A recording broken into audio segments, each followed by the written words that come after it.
Frank Calagaz. Today is April the 12th, 2011. We're in lovely Fairhope, Alabama. Today I'll be interviewing Staff Sergeant George N. Wilson, who was born in July the 7th, 1924 in Jacksonville, Florida. Sergeant Wilson served with the Army Air Corps as a radio operator on a C-47 with the 9th Army Air Corps from 1943 to 1945. He actually wound up as a POW at the tail end of the war. George, can you tell us, let's start out and tell us a little bit about, let's start out at the very beginning, your early years, where you were born, your family, a little bit about your family, your father, mother, brothers and sisters a little bit. Tell us about the early years in Jacksonville, Florida. All right. Yes, I had a lovely family, a wonderful mother and father. I had a brother, he was a year younger than myself, and then my sister was 9 years younger than myself. So I was in high school when the war broke out, and things were changing in the world. The news was coming over about the conflicts that was going on in the world. And I'm sure that my mother and father were concerned about what was going to happen to me because I was the oldest. And I had hearing all of these things that were going on, and the things that were coming over the news, I began to be very interested in it, and I thought that I would like to be a part of it and maybe see the world, because I had these dreams in my mind, you know, as a young man, I'd like to see the world. And so I remember listening to the radio one afternoon, I guess it was, and President Roosevelt said that we were at war, and the war was declared, and I heard him say that. And I remember that I believe it was the National Guard. Before that time happened, but it was the National Guard that were being sent off for a year. They were going off for a year, and then they'd be back. And so they came out with a song, "I'll Be Gone for a Year, Little Darling." I don't know if you ever heard that song or not. But I'll be gone for a year, little darling. yeah, that was the name of the song. And so that didn't turn out to be true, because the war was declared and they were in for good, I suppose. And so I began to lose interest in school, and I got a job with a bank, because it was easy to find a job then. There's so many were overseas, so you can find a job easy. Yeah, right. And so I worked for about a year, and then I got drafted. And I was 18, drafted, and went off to a little place called Camp Blanding, which is south of Jacksonville, Florida. Been there. At Keystone Heights. And that was a recruiting area, drafted into the Army, and I didn't know what was going to happen. And so we were going through the line, you know, and all of us had to get examined and go through the tests and examinations, and they issued your clothes, and then before they issued the clothes, they said, "You want the Army or the Navy or the Marines?" Well, I decided I didn't want to swim, so I said Army. So I got these clothes and went in and put them on, and we spent about a week there. And then we were sent down to Miami Beach. So you only spent a week at Camp Landing? I believe so. It was a short time. There was one weekend when your parents could come out and be with you before you were sent off. And my mother and dad came out there and, on the weekend, and we ate in the mess hall. And then after that, I don't remember. There's a lot I could say. There's a lot of this I don't remember. But I So you did basic training in I did basic training in Miami. Oh, at Miami. Okay. In Miami, and I did, the Air Corps, the Army Air Corps, took over the whole beach in Miami, the whole beach, and I stayed in the Metropole Hotel. They took over all the hotels, and all the Army was in there. And we did our basic training there. It seems to me, basic training lasted about 6 weeks. And then we finished our basic training and went to, from there we got on a troop train and went all the way up to Sioux Falls, South Dakota. And that was radio school. Did you apply for radio school, or did they just pick you based on your talents and they said you're going to be a radio operator? Right. Because when we were at Blanding, they put us through all these tests, and I suppose that's where they decided what you were gonna do as for your whatever you were gonna do in the service. And so they put me up there at radio school. Well, that took 21 weeks. 21 weeks. 21 weeks, as far as I can remember. And we learned how to repair radios and the techniques of radio, learning the Morse code and how to send messages and how to receive messages and how to communicate. And so that was primarily what we did. It was a school for radio. And I was glad to do that because I believed I could use that in the civilian life. So it was a good. So when you completed the training, your advanced training in radio operation, where did you go to from there? When I completed that, we were thinking we were going to go to a gunnery school. And a lot of us were thinking that. And so they sent us off, a group of us off, and we went to Alliance, Nebraska. And that was a troop carrier command, the 9th Air Corps, Army Air Corps. That was before there was an Air Force. There was an Army Air Corps. And we were in Alliance. We must have been there 6 months and training. And we were flying all over the country. And we were practicing foot-pulling gliders, practicing our communication.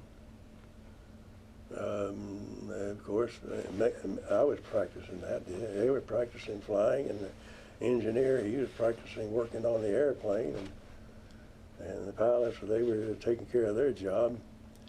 But there was a pilot, and a co-pilot, and a radio operator, and an engineer on a C-47. C-47 is a DC-3, a Douglas aircraft, twin engine, and that's what we practiced on. And it seemed like we flew every day. I've got more flying in than I've ever.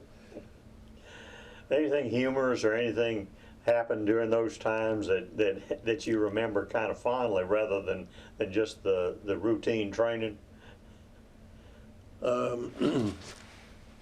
Well, I met some interesting people.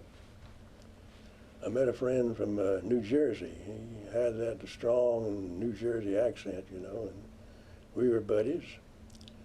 I met another man that was from Orlando, Florida, and he was in training with me, and later on, we used to go out together, and when we had our meetings, we'd go out together, and we just had some interesting, met some interesting people there. But this one man from Orlando, way after the war, years after the war, I was in church one day, and I looked over, and I saw him. I hadn't seen him for years. And so we struck up a new friendship, and I wasn't all this time, I wasn't married. And when I did get married, I selected him to be my best man. Oh, really? He was my best friend. But well, when did you actually deploy overseas, and where to? okay, after we'd flown all over the country, we'd been in Columbus, Georgia, we'd been in Biloxi, Mississippi, and we'd been to Colorado and all over Oklahoma, and then we got orders to meet at Fort Wayne, Indiana. It was about September of 43. Was that 43? Yeah. About September of 43. Was that right? Well, I think maybe September 44, because you enlisted in In 43, I was 43. I was drafted. That's the reason I like to have that letter. It seemed to me like it was 40. Well, it doesn't really matter when. But exactly. we went in Fort Wayne, Indiana, and we got a brand new airplane. And we had a crew. It was a new crew that we had. And we went from there to Newfoundland, and we spent the night in Newfoundland. And then we went from there to Greenland, and I think it was in probably either Greenland or Iceland we spent the night again. And then we went from Iceland down to Scotland, and we did some mechanic work in Scotland.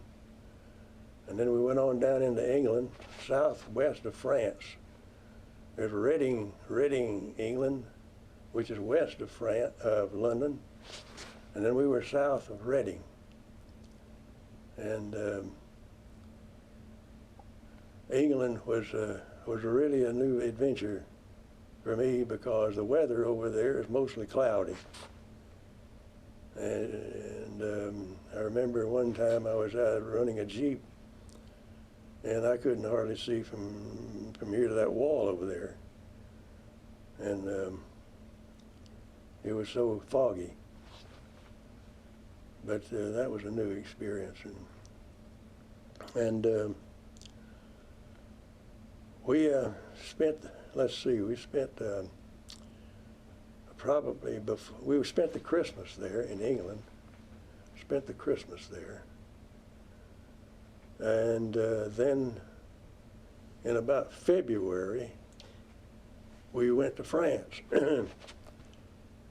and south of Paris. We were south of Paris. So actually, were you flying any sorties from England into Germany or France or anywhere? Not from England. We'd go to France, but we'd come back, and when we was in England, and we just went back and forth to there, going over and getting patients, bringing them back to the hospital. So essentially, you were flying medevac type missions. We did that, and I was in the troop carrier, but I never went on a drop. Never went on a drop for troops. And but we did pull some troops, and in the gliders. They had gliders in those days, and well, let's see. Was that some of the gliders that were flown in as part of the Normandy invasion, or was that after that? It was. I don't know whether they did that. I guess they did it on the Normandy invasion. I don't know, because I went over there after that. Okay. After that. That was June the 6th. Right. And I didn't get over there until September. And So we just flew back and forth from England to France, and then we moved over to France, in south of Paris, 15 miles south of Paris. And then there was the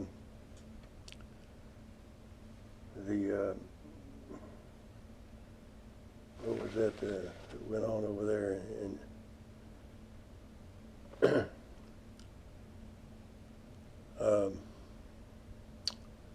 you know, my mind is blank on that invasion they had over there while we were there.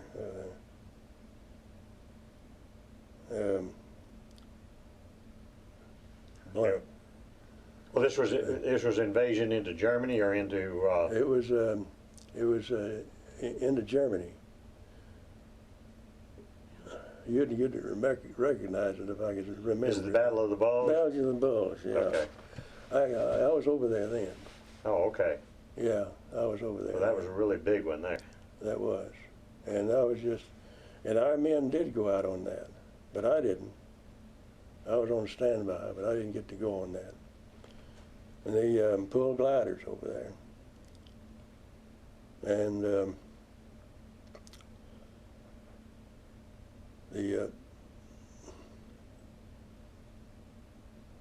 so when you were there in France, what was your off-duty time like when you were there? I mean, did you? In France? Yeah. Well, I went to Paris. Oh, you went to Paris? Yes, I've been in Paris, and I got lost in Paris. As a matter of fact, I wandered off by myself one time in Paris, and I couldn't speak any French, but I was going around in neighborhoods. I was walking around in neighborhoods and seeing people, and everybody was just like it was back at home, you know, in neighborhoods. And but I couldn't talk to anybody. But I got lost, and I didn't know how to get back to where I was supposed to be. So I asked one of the police officers there and tried to get him. And St. George's, I said, St. George's, that's the thing that came up in my mind. And he couldn't understand what I was trying to tell him. But anyway, somehow I got back to where I was supposed to be. And the security guards, when I walked into the base, they thought it was kind of strange that I was coming in by myself like I wasn't. They were suspicious. So they called me in for an interview. You know, I might have been a plant of somebody from the enemy. So they didn't recognize you at that point, huh? Yeah, they didn't recognize me. So actually you said that some of your aircraft were involved in pulling gliders as part of the Battle of the Bulge, but you didn't get involved in that. No, I didn't get it. Well, what after the Battle of the Bulge? What did your unit do after that, and what were you involved in? We hauled gasoline. We hauled a lot of gasoline in 5-gallon cans. We just fill up the airplane with 5-gallon cans and fly them over there. That's what we were doing when we shot down. And we were in formation, three-plane formation. And we was left at 9:30 in the morning. It was either on April the 3rd or April the 9th. And my discharge said it was on April the 3rd. Well, I thought it was on April the 9th. But anyway, I give them the benefit of the doubt. You got an anniversary here. Yeah. I'd say your memory of when you were shot down is probably better than theirs. Yeah. And we were hauling gasoline. And we were coming along very fine. We were flying along, and all of a sudden, something hit us on the bottom of the plane. It actually knocked us up like that. It was an aircraft, I guess, hit us on the bottom. And I could see, I looked out the window and I could see bullets coming up, flares coming up. Looked like flares coming up. They're trying to catch us on fire, I guess. Yeah, well, tracers probably. Tracers. I guess they knew we were carrying gasoline. I don't know. But anyway, I believe that God blessed us marvelously because we had a pilot. He was a good one. And You don't remember his name, do I you? don't remember any of their names. I wish I had. Could have remembered them and just wrote them down. But he took over that aircraft, and both engines were knocked out, and we were just gliding. Didn't have any thrust. And he just looked over and he saw which way the wind was blowing somehow. He saw which way the wind was blowing, and he saw a patch, and we were in a populated area, and he saw a patch, and he just went for it to put that thing down, and he brought that thing in. Beautiful landing. He just, right on the belly, he just threw. What, did he find, a field or something? He found the field, yeah. And just skidded in on the bottom, and of course it tore everything up on the bottom, and knocked the door out on the inside of it. And I saw that door come in there, and just as soon as that thing stopped, I went right out that door. And they went out the top hatch because the pilot and co-pilot, they go out the top hatch. And so we were on the other side of the Rhine River. I imagine it must have been about a quarter of a mile on the other side of the Rhine River. I'm just guessing. So your entire crew got out safe, huh? All of us, not a scratch. Not a Good scratch. Lord West were looking out for you, wasn't he? I mean, he was. I remember when I was coming down, I wasn't particularly religious then, but I remember my mother and dad were praying for me, and I believe that helped. I believe it helped because we had not a scratch. And we thought we'd just crawl or run, stay down and run as fast as we could to the Rhine River, and we could swim across. But they were on us so fast. Yeah. And the soldiers and civilians, all of them seemed to have guns. And they were shooting over us, keep us down. But I was flat on the ground. I knew I was flat on the ground. And I didn't know anything. I just felt numb, just absolutely numb. I thought this was the end. This was the way I was going to die. And this guy come up to me and kicked me and said, "Get up." He said, "Oop."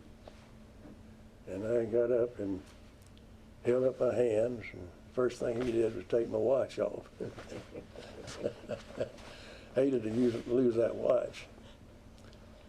But we were in there. We went on into a little village. They took us into a little village. And we stood before a brick wall. And I said to myself, this is the firing squad. Sure enough, this is the firing squad. Because the civilians were standing around and looking at us. And like we were some kind of odd kind of creatures.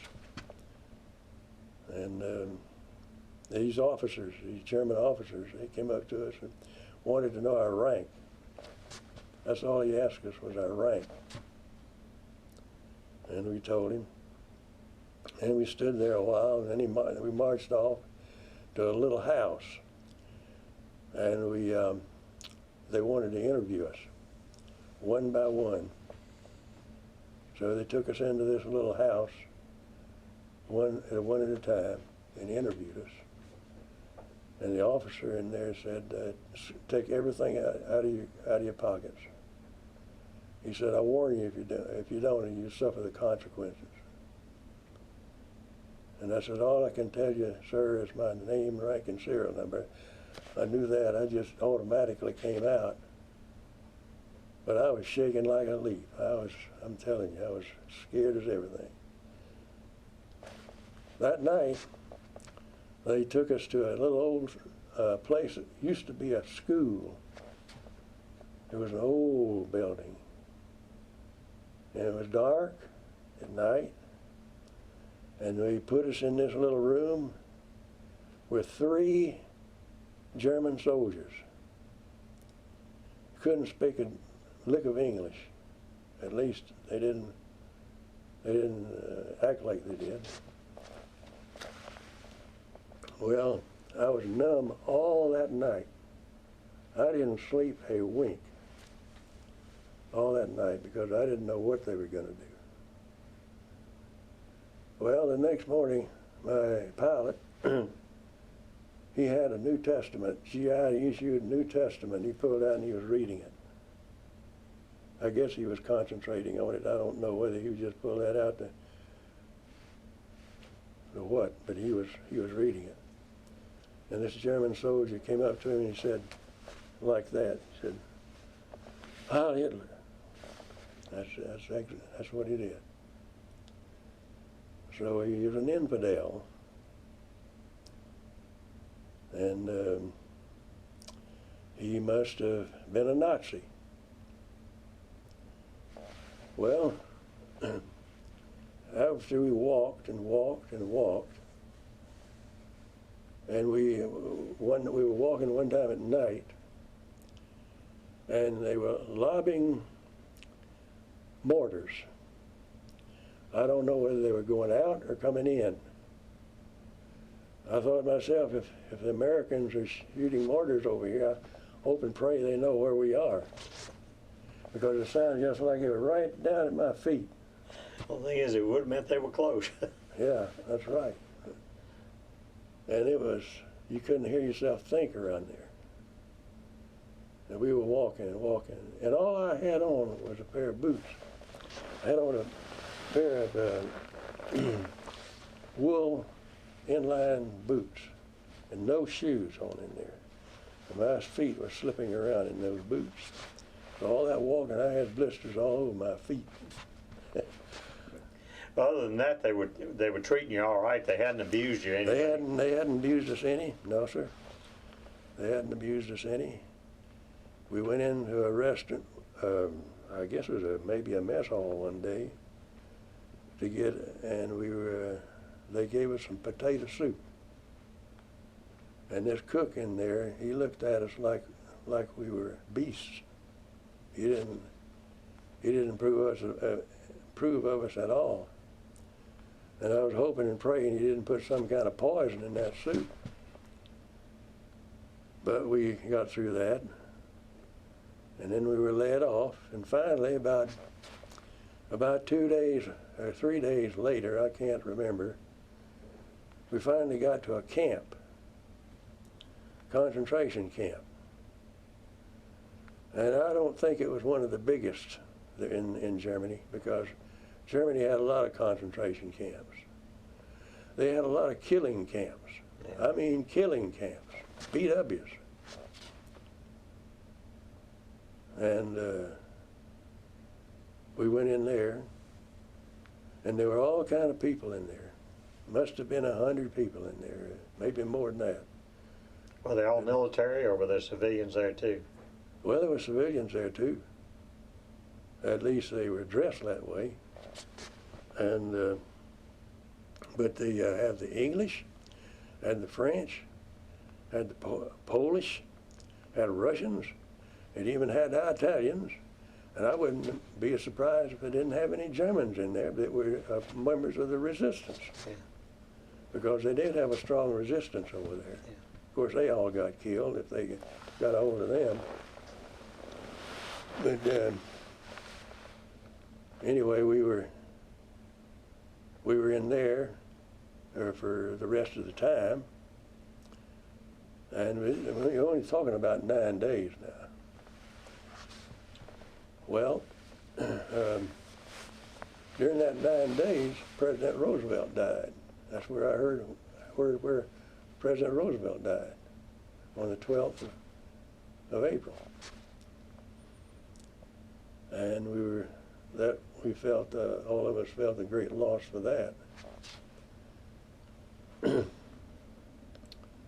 But finally, the last day, not the last day we were in there, but the last day that we were captured and captivity, we looked over on the horizon there, and we could see fire coming up, smoke coming up.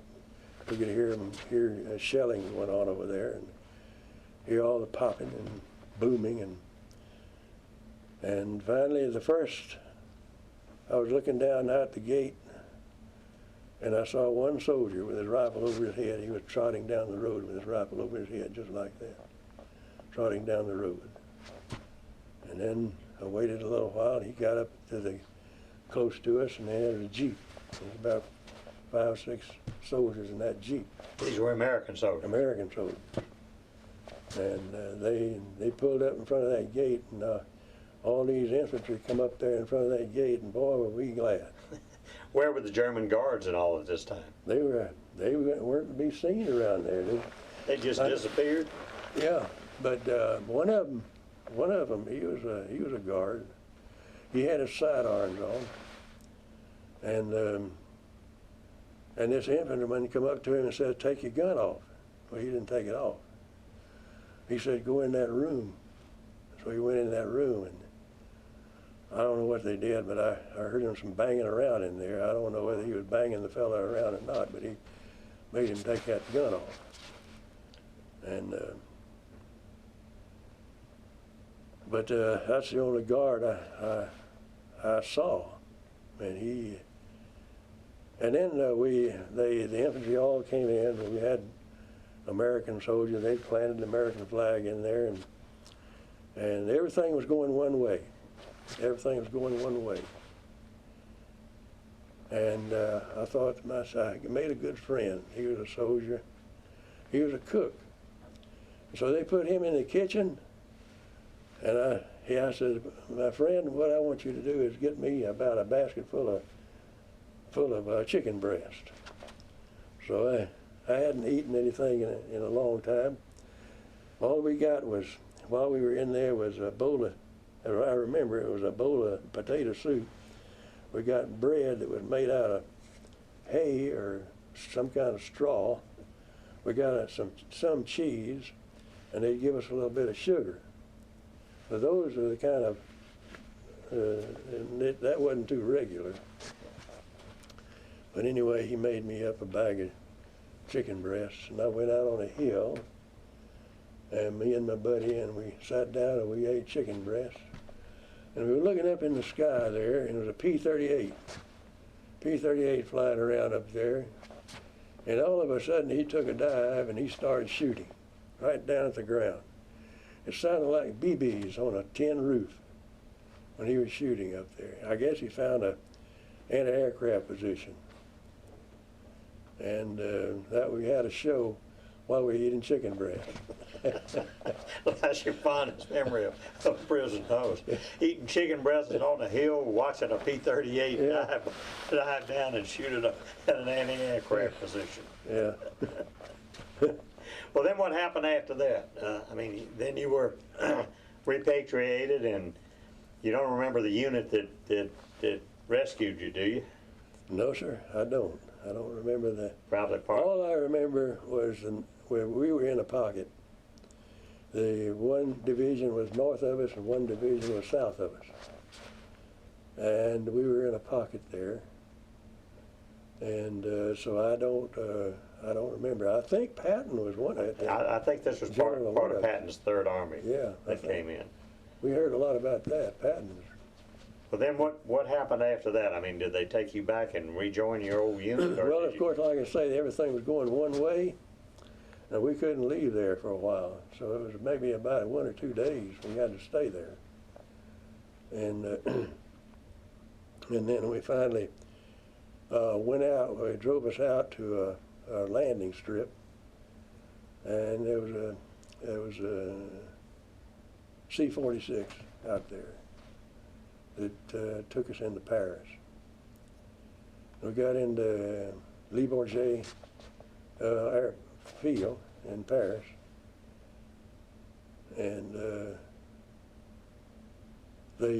all of us were prisoners, had been prisoners. And when we got off the plane, they had one of these, all the soldiers line up there, and they put their rifles up there like this. Yeah. You know, you walk through there. And I thought that was something. And, had a royal reception. had a royal reception, yeah. And then, of course, we had to go in and get deliced because we had I hadn't taken a bath, and I'd been all that mess over there, and they had to take showers and issued new uniforms, and we were interviewed, debriefed, and we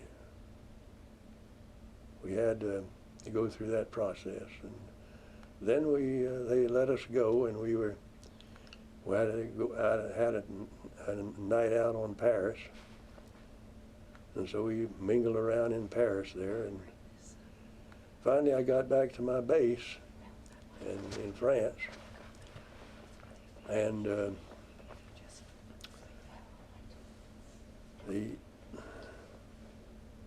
I know this is boring to a lot of people. No, keep going. But anyway, we got back to the base, and I wasn't there very long. You know, they were getting out on points. They were discharging on points, and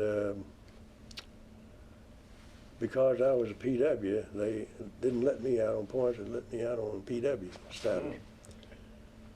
And so on May the 7th, which was the Victory Day, I was boarded a ship, an English ship, the HMS Franconia. We boarded that ship with the United States. And we were 10.5 days on the ocean, coming across the Atlantic, because we had to use evasive action. We were in a convoy. We had to use evasive action because there might have been a lot of submarines out there that didn't know the war was over. So it took us 10.5 days to get to New York. And then I went over to, after we spent the night in Hudson Bay, got there at night. I saw, when I was way out, I saw the Statue of Liberty, the light on the Statue of Liberty. But when we got there, it was a night, and I didn't even get to see Statue of Liberty because it was night. But anyway, we spent the night in Hudson River, and the next day we were put on a ferry, and we went over to, I believe it was Fort Dix in New Jersey. Is that right? Yeah. Fort Dix. And that's where we did some things there. I forget what we did do there. But we stayed there a while, and then I got a furlough, 30-day furlough, went back home. During that 30-day furlough, I conducted a yellow jaundice. Mm. And I figured I'd picked it up over there in that PW camp because I saw people over there that were skinny as a rail, that were yellow as a lemon, and it was as sickly looking as you could ever see a person. No telling how long they had been in there, and no telling what kind of diseases were in there. Yeah. And then 30-day furlough, I got sick with yellow jaundice. And I'm telling you, that was a wrestling time for me. So at the end of that 30 days, I was still sick, and so I wrote in to the commander if I could have an extension. He gave me a 30-day extension. So I was off 60 days after the war. And then I finally went back to the base, went to Madison, Wisconsin. I think I shipped to Madison, Wisconsin. And during that time, there was word going around that we may have to go to Japan. And you know, one day while I was on furlough, if I ever had a nightmare, that was a nightmare, because I dreamed that I was in a Japanese prison camp. Mm. And I heard how they treated Japanese prisoners over there. And that scared me right there. Well, finally in August, of course, that conflict was over. And on, let's see, November, came November, and I was still in Madison, Wisconsin, and I was discharged. Discharged on November 8th, 1945. Came back home and went to school and decided to go back to school on the GI Bill. Went down to the University of Florida. I spent a couple of semesters down there. Then I came back home and I worked in the city of Jacksonville. Got a job in the city of Jacksonville. Worked there for 5 years. Then I hadn't finished college and I still wasn't married, so I said, well, I'm going to finish college. And so I went off to college and got my degree. Where did you go to college then? Aurora College in Aurora, Illinois. And it's a 4-year liberal arts college. Got a degree in sociology. Minored, I guess I minored in mathematics because I like mathematics. And anyway, I got out of there, and I was interested in Christian work. So I thought I'd like to do some missionary work, and because I'd been to Germany and been around in that area, and I thought I'd like to see a different part of the world. But anyway, I finished there, and I got a call from a man in Florida if I would go down to Fort Myers, Florida, and help those people in a little church down there. And so I took them up on that. I went down there. I spent 30 years in the ministry. 30 years. And that's quite an accomplishment. I retired in 1989. So I've been retired 22 years. Then, how about the family? Did you get married somewhere along? Oh yeah, my wife, I can't leave her out. Yeah. Not if you want to live through this.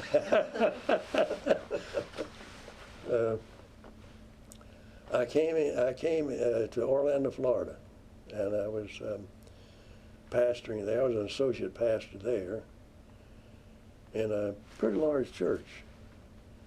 You ever heard of the Florida Hospital in Orlando, Florida? It's a big hospital down there, right in the middle of Orlando. And she was an X-ray technician there. I was in the church. She was in the hospital there. So she'd come to church, and I met her, and she struck my interest, and I went and visited with her in the X-ray department, and I found myself over there every night visiting her. Finally, we went together about 6 months. We were married. We've been married 47 years now. Had 2 children, a son and a daughter. Now I got 4 grandchildren. So life has been good to me. Yeah. In my military, I'm glad I had the opportunity to do that. And but I did something that's very minimal. I feel like I didn't do hardly anything to contribute to the winning of the war as far as that goes, because these men that really put themselves in danger were really in the battle. They're the ones they're the heroes.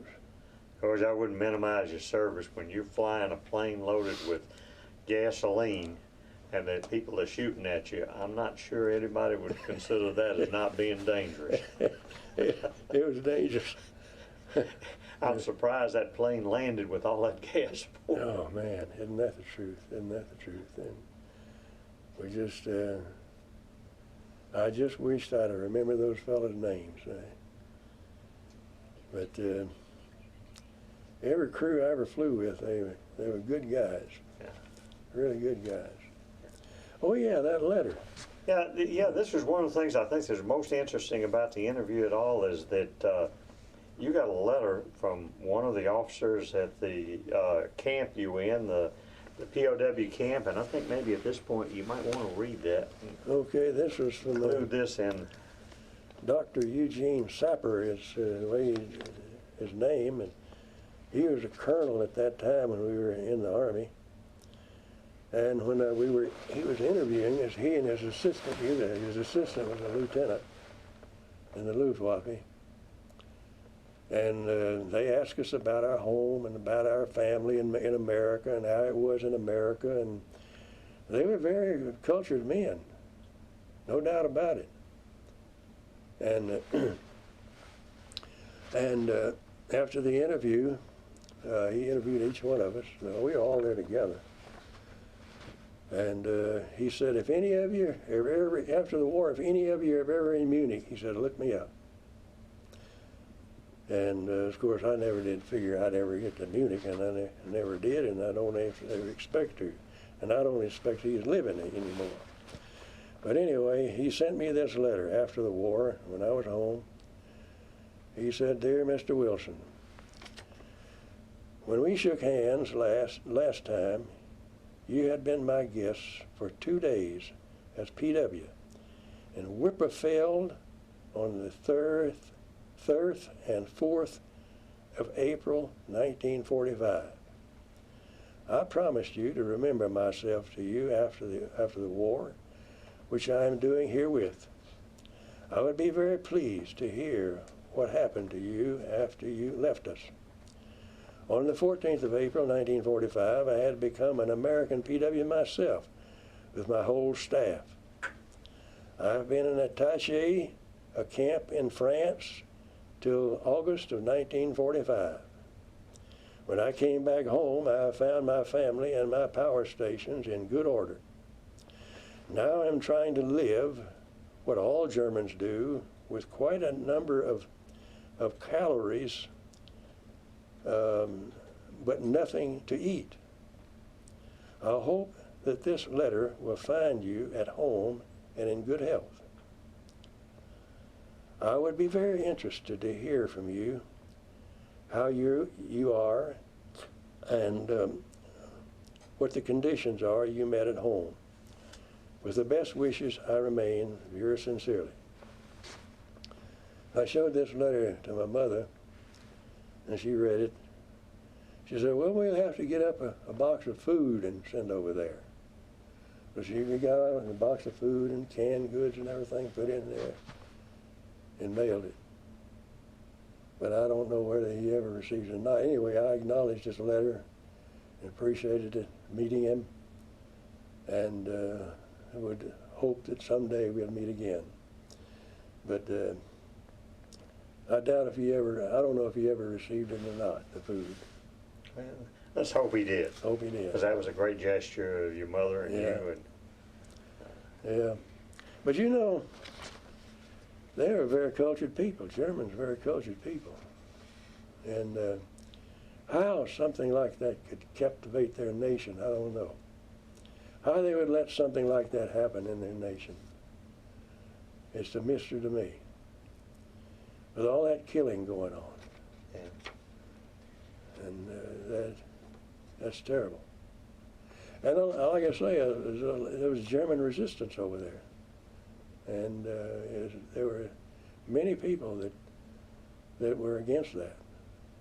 But when our infantry, after they went around in the community that we were in there in Germany, they came back and they couldn't find one Nazi. So we didn't find one Nazi. We asked them, were you a Nazi? They said no. Well, it just shows how a small group can control the masses. It is. If they're loud enough and strong enough.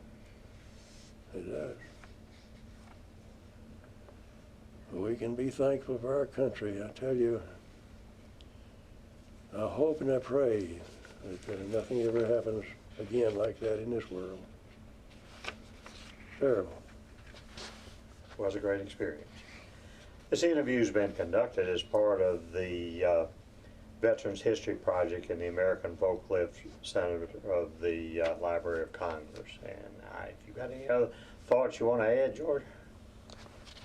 Well, I just appreciate this interview, and I appreciate what the other fellows are doing, and make this known, and the blessings that we have to live in America. And I just say, God bless America. That's true. Thank you both. That was wonderful. Thank you so much.